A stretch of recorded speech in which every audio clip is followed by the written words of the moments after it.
Realizing he was distracting me, Tamaki snatches the coins from the air and drops them into his pocket, throwing me a smirk. A provocative and seductive smirk. Tamaki isn't gay. He just enjoys pushing buttons and stringing people along. Miffed, I look away. The interior of the plane is quiet. The only thing I hear through my non-augmented ears is the low drone of the engines. This apparent silence is deceptive. Judging from the continuous smirking of Tamaki's personnel, I can tell they're sending silent messages to each other. They did open a channel for me, too, but since I entered the cabin, not one person has engaged me in conversation. Not that I care.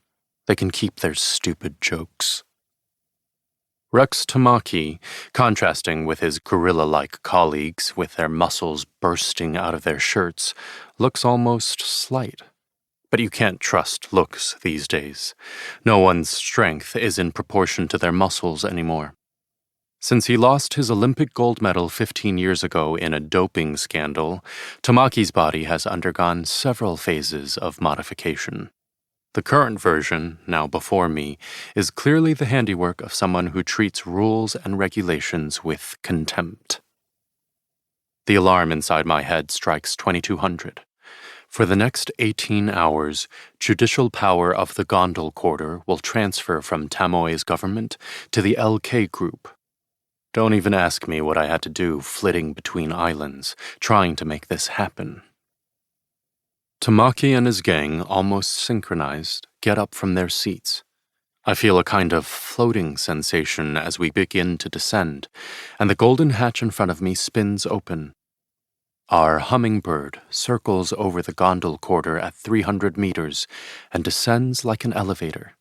Through the widening hatch, I can see the coastline village that looks like a scattering of plastic boxes. As the hatch widens and the plane begins to slow down at 15 meters, the Tamaki gang begin jumping off one by one. Despite their bulky bodies, they move with such grace that their feet hardly make a sound as they land on the roofs of the buildings and disappear into the village. I remain secured in my seat, seatbelt fastened, looking on. Hot air blows through the hatch into the interior. It smells of the village. Food, fish, excrement, trash, people. In that mess of boxes are thousands of people breathing, eating, excreting, sleeping, vomiting, copulating, and popping out babies. My insides turn. Shall we have some fun, Mac? Tamaki's voice, and like all voices that come over the worm, it's oddly separated from ambient noise. The voice of a god stripped of its sanctity, with only the monstrosity remaining. An augmented reality screen blinks on before me. Red and blue dots stud the village. The blue dots are LK's security operatives. The red dots are Patusans of the Liberation Front, who 1 month earlier had assassinated 3 Doran party figures in Pala. I turn to a second window, where I have a POV of the blue dots. White foam is flung in the face of a red dot, who holds up an AK-1 at the face of a blue dot. Another red dot throws a fist at a blue dot and is flung backward by one retaliatory kick. A third red dot has already bitten down on a gun and fired off half his face. A blue dot is ripping children off his body, ragamuffins who have flung themselves on him like a school of sharks.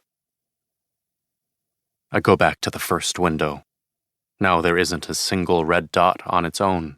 They're all surrounded by blue dots and, as of a few seconds ago, are moving toward a yellow dot in the village. The current time is 11:13. Tamaki had predicted the operation would be over in 15 minutes. Our hummingbird, its hatch still open, moves toward the yellow dot. A small plaza in the village, just big enough for the hummingbird to land and for people to move around the plane. When I disembark, I ignore the men under restraint whose faces are messy with foam and who are being dragged onto the plane. I walk toward where the last red dot is at a standstill at a northern building. The children who had only a moment ago swarmed the security.